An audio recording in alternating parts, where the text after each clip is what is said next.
हमने question number 12 तक देख लिया था। अब देखो क्वेश्चन नंबर 13 क्या दिया हुआ है। ए बराबर हमें दिया हुआ है 1 0 -7 और 7, ठीक है। तथा आई जो है वो I2 है। I2 मतलब 2/2 का इकाई मैट्रिक्स, ठीक है। और एक समीकरण दी हुई है, किस प्रकार से दी हुई है, A² + 8A + KI, ये के है भाई, के है ना। तो इस के का मान ज्ञात करो। क्या कहा इसने, इस के का हमको मान ज्ञात करना है, ठीक है भाई। तो अब किस तरह से हल कर सकते हैं हम, एक तो हमको जो है A² चाहिए यहाँ पर, है ना। 8 है, मान लो इसको इधर अपन भेज देंगे, है ना। फिर के जो है तुलना करके भी हम कैसे भी करके हल कर सकते हैं, ठीक है। तो ऐसा करते हैं, सबसे पहले अपन A² ही याद कर लेते हैं कि A² है ना। A² के लिए क्या करना पड़ेगा, ए को ए से गुणा करना पड़ेगा। तो ए क्या है हमारे पास, 1 0 -7 और 7। इसको मुझे किससे गुणा करना है, 1 0 -7 और 7 से। तो काफ़ी आसानी से गुणा कर सकते हैं। पहली पंक्ति को पहले स्तंभ से 1 × 1, ये हो गया 1 हमारे पास। फिर 1 × फिर 0 × 7 यानी 0, कोई मतलब ही नहीं है। फिर गुणा करो इसको इस तरह से, 1 × 0 0, 0 × 7, ये तो शून्य ही प्राप्त हुआ। चलो कोई बात नहीं। अब देखो इसको -7 × 1, ये हो गया -7, है ना। दूसरी पंक्ति को ऐसे कर रहे हैं ना, -7 × 1, और 7 7 7 49, -49, ठीक है। फिर गुणा करो 7 × 0, तो फिर से 0, और 7 7 49, ठीक है भाई। ये हमारे पास हो गया 1 0 और 49 और 7 माइनस का ये हो गया जो है कितना, 56, और ये हो गया कितना, 49, ठीक है। चलो भाई, है ना।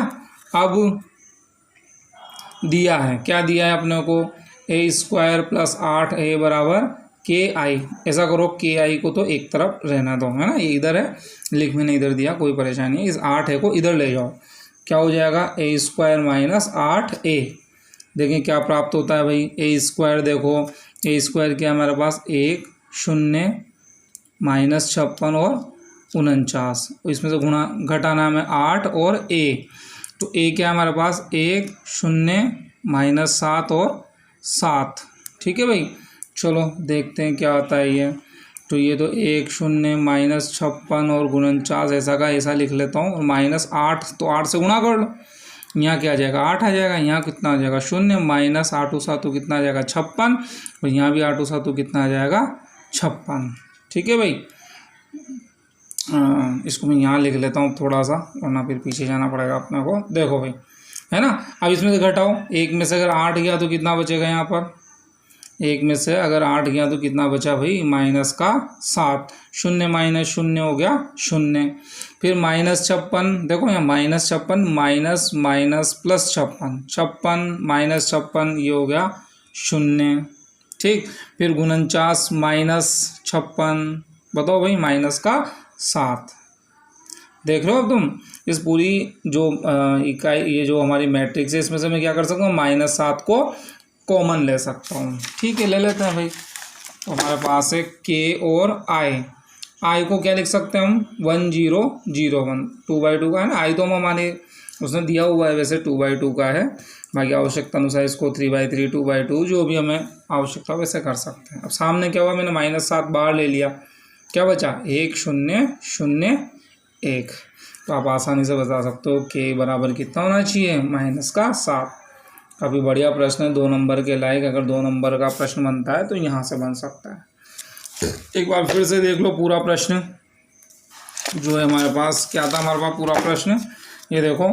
A दिया हुआ है, I2 मतलब 2/2 का इकाई मैट्रिक्स है, और ये समीकरण दे रखी है। समीकरण में ये अज्ञात है K, तो इसको एक तरफ रहने देंगे और इसको इधर लाना है। पर हमें A² की आवश्यकता पड़ेगी, तो इसको मैं पहले से ही कैलकुलेट करके रख लेता हूँ। A को A से गुणा करना है, ये A को A से गुणा, ये गुणा तुम अब आना चाहिए भाई। अभी तक तो इस स्थिति में ये गुणा करना हमको आना चाहिए। अब हमने ये समीकरण लिख ली, 8 को मैं इधर लेके आ गया, KI सामने है, हमने लिख इधर दिया KI, भाई हल करना है इन चीज़ों। A² यहाँ है, 8 को इधर लेके आया। A² का मेरे पास मान है ही सही, -8, और A हमको दे रखा है 1 0 -7 7, बस 8 को इसको अंदर गुणा कर लो तो 8 माइनस का 56 और ये 56, ये हमारे पास आ गया। अब मुझे इसमें से घटाना है, तुम घटा सकते हो संगत अवयवों को, घटा के हमको ये प्राप्त हुआ। देखो -7 0 0 -7, तो पूरे समीकरण में -7 कॉमन ले सकता हूँ। इसमें -7 कॉमन लिया तो 1 शून्य में से तो मर्जी पड़े जो कॉमन लो, शून्य कोई परेशानी नहीं, यहाँ से माइनस, तो यहाँ भी आ गया 1। तो जब हम तुलना करेंगे तो तुलना करने से मुझे k का मान कितना प्राप्त हो रहा है, -7। ठीक है भाई, ये बढ़िया प्रश्न है 2 नंबर के हिसाब से। क्वेश्चन नंबर 14 देखो, ये थोड़ा सा हो सकता है लेंदी प्रश्न हो। 1 0 2 -1 -3 और 4 है ना, और इसके साथ एक कोई मैट्रिक्स है, कोई आव्यूह है जो हमें ज्ञात करना है, और उसके सामने दिया हुआ 1 -4 3 -2 -10 6 13 10 -9, तुम्हें ज्ञात करना है। तो ये काफ़ी अलग ही सवाल है, थोड़ा ध्यान से अगर समझोगे तो समझ में आएगा। यहाँ तुम्हें थोड़ा सा कॉन्सेप्ट काम में लेना पड़ेगा भाई कि को मुझे क्या मानना है। ठीक है, अब थोड़ा सा ध्यान देना भाई, इसका क्रम देख सकते हैं कितना, 3 × 3, समझ रहे हो। इसका क्रम बता सकते हो कितनी, 3 पंक्तियाँ 2 स्तंभ, इसका क्रम कितना है, 3 × 2। अब बता सकते हो भाई का क्या क्रम होना चाहिए, का क्या क्रम होना चाहिए। तो मैं तुम्हें एक बार फिर से बता दूं, अगर मैं a को b से गुणा करता हूँ, a का m × n है, इसका n × p है, यानी ये पीछे के ये तो सेम होने चाहिए, तो आंसर जो आता है उसका क्रम क्या होता है, m × p। इधर का आगे वाला, इधर के पीछे वाली संख्या, इधर की आगे वाली संख्या m, इसकी पीछे वाली संख्या m × p आंसर हो सकता है। तो देख लो, यहाँ से 3 है, यहाँ 2 है, तो a का क्रम निश्चित रूप से 2 तो होना ही चाहिए। आगे वाली जो संख्या है वो तो 2 होनी चाहिए जब तो गुणा होगा, और यहाँ पीछे 3 है तो यहाँ 3 आ ही रहा है, और यहाँ पीछे भी 3 है, इसका मतलब यहाँ पीछे भी क्या होना चाहिए, 3। ये बात तुम्हें समझ में आनी चाहिए, तब तो फिर इस प्रश्न में कोई परेशानी नहीं। एक बार फिर से बता देता हूँ मैं, a को b से गुणा करना है, a का क्रम m × n, b का क्रम n × p, तो ये n तो गायब हो जाता है, और ये आगे वाली संख्या पीछे वाली संख्या, हमारा फाइनल जो आंसर प्राप्त होता है उसका क्रम होता है। बात समझ में आया कि आगे वाली संख्या और पीछे वाली संख्या। अब आ जाओ, यहाँ क्या है, एक तो ये गुणनफल का जो आंसर है वो उसका क्रम है हमारे पास, इसका क्रम है, a का हमारे पास क्रम नहीं है कि a को क्या मान है। तो ठीक है, इसमें पीछे वाली संख्या देखो, वो तो इसमें आगे वाली संख्या हो जाएगी, और बाद वाली संख्या कौन सी होगी, तो तुम यहाँ से देखो कि इसमें बाद वाली संख्या कौन सी है, 3, तो यहाँ भी क्या होगा, 3। इस तरह से तुम समझोगे तो अब तुम मान सकते हो कि भाई a तुम्हें क्या मानना है। क्या मानोगे भाई, 2 × 3, तो a b c d e f, ये देख लो 2 पंक्तियाँ और 3 स्तंभ, ये तुम्हें मानना पड़ेगा। अब तुम्हारे पास 6 अज्ञात संख्या हैं जिन्हें तुम्हें ज्ञात करना है, उसमें कोई बहुत विशेष परेशानी वाली बात नहीं, थोड़ी कैलकुलेशन तो रहेगी सही, क्योंकि 6 अज्ञात है, 1 0 2 -1 -3 4, और इसको गुणा करना है मुझे a b c d e f से, और सामने जो है वो हमारे पास है ही सही, 1 -4 3 -2 -10 6 13 10 और -9। ठीक है, तो बाद में काम आएगा, पहले इसको गुणा कर लें ताकि फिर तुलना करते रहेंगे।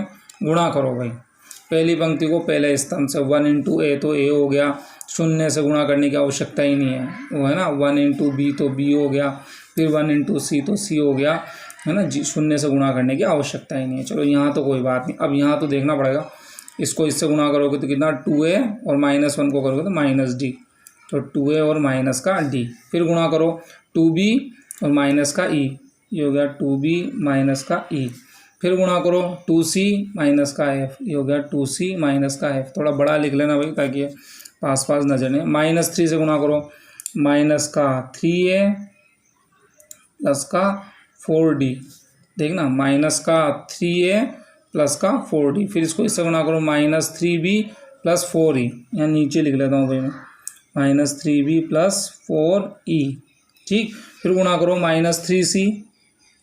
-3c प्लस 4f, सामने ये है ही सही, ठीक। अब भले तुलना कर लो, तो तुलना करने से a b c तो तुम्हें यूँ ही मिल रहा है, कोई परेशानी नहीं है। a बराबर बता दोगे भाई 1, b बराबर -4, c बराबर 3, a बराबर 1, b बराबर -4, c बराबर 3। 3 अज्ञात मिल गया, बाकी 2 और करने, गुणा यहाँ से देख लो, क्या 2a माइनस डी बराबर कितना है भाई, यहाँ से देख लो कितना, -2 तो इसका मतलब d बराबर, d उधर भेज दो, इस 2 को इधर ले आओ, 2 इंटू ए का मान कितना है मेरे पास 1, 2 इधर आए तो प्लस का 2 और 2 और 2 4, ये d भी हो गया भाई तुम्हारे पास। और क्या अब हमारे पास, इसको देख लो 2b माइनस ई है ना, देखना 2b माइनस ई तो कितना हो जाएगा -10 ई को उधर ले जाओ, 10 को इधर लाओ, 2 इंटू बी का मान कितना है मेरे पास -4 और प्लस का 10, कितना हो जाएगा -8 प्लस का 10 यानी कि 2, ये ई हो गया। अब एफ याद करना है तो 2c माइनस एफ बराबर कितना हो जाएगा भाई 6, ठीक। एफ को उधर ले जाओ, 6 को इधर लाओ, 2 इंटू सी का मान कितना है 3 माइनस का 6, ये कितना हो गया 0। इस प्रकार से तुम्हें जो है सारे ही मान प्राप्त हो रहे हैं, ठीक है भाई। तो एफ का मान एक बार चेक कर लेते हैं, 0, एफ का मान 0 है, ई का मान कितना है हमारे पास 2, ठीक है भाई, और डी का मान 4 और बाकी, ठीक है भाई। इस प्रकार से प्रश्न हमारा हल होता है। एक और प्रश्न हमारे पास शेष है, जो है 15वां प्रश्न, ये और देख लो किस प्रकार से हमें करना है।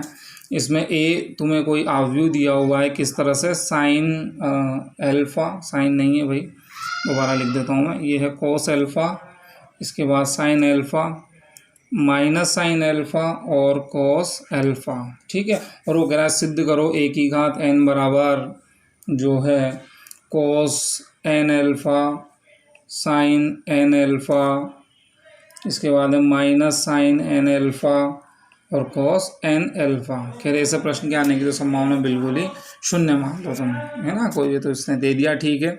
11th के कॉन्सेप्ट पे देख लो फिर भी एक बार, ऐसी कोई बहुत परेशानी की बात नहीं, थोड़ा लेंदी जरूर होगा। क्या कहा इसने, ये सिद्ध करो, ये ए की घात n वाला, अगर थोड़ा सा ध्यान दो तो हमारा जो चौथा चैप्टर था गणितीय आगमन का सिद्धांत, बस उससे ही इसको हल कर सकते हैं, और कोई तरीका है नहीं। गणितीय आगमन सिद्धांत में तुम्हें याद हो तो 3 स्टेप होती थी। पहली स्टेप में क्या था, n बराबर 1 के लिए चेक करते थे, यानी a की घात 1 a1, सब जगह 1 रख लो, क्या आ जाएगा भाई cos alpha sine alpha minus sine alpha और कोस एल्फ़ा। तो ये a के बराबर है क्या, बिल्कुल है। पहला कथन जो है n बराबर 1 के लिए जो कथन है हमारा, क्या कह दोगे, n बराबर 1 के लिए कथन जो है वो क्या है, हमारा कथन जो है वो सत्य है, ठीक है भाई, n बराबर 1 के लिए कथन। अब क्या करते थे दूसरे स्टेप में, माना n बराबर के लिए कथन सत्य है। क्या करते थे हम, n बराबर 1 के लिए तो जांच करते थे, n बराबर के लिए हम उसको सत्य मान लेते हैं। इसका मतलब a की घात k सत्य, मतलब सब जगह क्या करो k लिख दो, n की जगह कोस k alpha sign k alpha minus sine k alpha cos k alpha, इस तरह से कर दिया हमने, ठीक है भाई। अब तीसरी स्टेप होती थी फाइनल हमारी, क्या हम जांच करते थे किसके लिए, n बराबर k+1 के लिए। किसकी जांच करनी है, n बराबर k+1, तो a की घात k+1। अब a की घात k+1 कैसे याद करूँगा मैं, इसके लिए मुझे लिखना पड़ेगा a की घात k इंटू a। a की घात k+1 को क्या लिखूँगा, a की घात k इंटू a, देख लो यहाँ +1 है तो अगर समान आधार हो तो जोड़ दो, वापस k+1, सही लिखा है हमने, a की घात k इंटू a। बस, तो a की घात k क्या है मेरे पास वो देख लो, सब जगह k है, k alpha sine k alpha minus sine k alpha cos k alpha, और a जो है ये हमारे पास है ही सही, cos alpha sine alpha minus sine alpha और कोस एल्फ़ा। यहाँ तक तुमने कुछ भी नहीं किया, ऐसा विशेष जैसा कैसा लिखते हैं, बस हमें याद होना चाहिए भाई n बराबर 1 के लिए जांच करनी है, n बराबर k के लिए मुझे सत्य मानना है, n बराबर k+1 के लिए मुझे वापस से जांच करनी है। तो बस ये गुणा करते वक्त थोड़ा सा ध्यान रखना है, थोड़ा इसको बड़ा बना लेना ताकि लिखने में देख लो। पहला अवयव ये ऐसे कोस के एल्फ़ा कोस alpha sign k alpha minus sine alpha, लिखें पहली पंक्ति पहला हिस्सा, कोस के एल्फ़ा कोस एल्फ़ा कोस के एल्फ़ा कोस एल्फ़ा, बस एक बार लिख लो फिर सूत्र बन जाएगा। तो सब माइनस साइन के एल्फ़ा और साइन एल्फ़ा, ये पहला पद आया। दूसरा में थोड़ा नीचे लिख दूं ताकि है तो यहीं पर, यहाँ थोड़ा लिख दें। पहली पंक्ति दूसरी, कोस k alpha sine alpha cos k alpha sine alpha और प्लस साइन के अल्फ़ा और कॉस अल्फ़ा। ये दो पद है भाई पहली पंक्ति के, मैंने यहाँ लिख दिया, पर उन्होंने कहा थोड़ा और बड़ा बनाना ताकि लिखने में दिक्कत नहीं आए। अगला देखो, इस दूसरी पंक्ति को पहले माइनस है, माइनस साइन के अल्फ़ा और कॉस अल्फ़ा। फिर देखो ये माइनस कॉस के अल्फ़ा साइन अल्फ़ा है ये पद यहाँ, और एक ये जो यहाँ लिखना है पर जगह नहीं तो यहाँ लिखेंगे हम इसको, इससे माइनस साइन के अल्फ़ा साइन अल्फ़ा, ठीक, प्लस कॉस के अल्फ़ा और कॉस अल्फ़ा। ठीक है भाई, वापस से 11वीं के सूत्र देखना। कॉस के अल्फ़ा को तुम एक बार ए मान लो और इसको बी मान लो। इसे तो क्या मानो ए और इसे क्या मानो बी। कॉस है कॉस बी माइनस साइन है साइन बी। किसका फॉर्मूला है भाई? कॉस ए प्लस बी का। किसका फॉर्मूला है? कॉस ए प्लस बी का, है ना। और नहीं भी याद हो तो हमें याद है कि हमें के की जगह के प्लस वन लाना है, तो वैसे प्लस के सूत्र बनाना है हमें, तो याद भी होना चाहिए भाई। तो कॉस है कॉस बी माइनस साइन है sine B, cos A plus B, cos के अल्फ़ा प्लस अल्फ़ा। फिर देखो कोस ए साइन बी प्लस साइन है कोस बी प्लस कोस ए साइन बी साइन ए प्लस बी। ये हो गया किसका? साइन ए प्लस बी साइन के अल्फ़ा प्लस अल्फ़ा।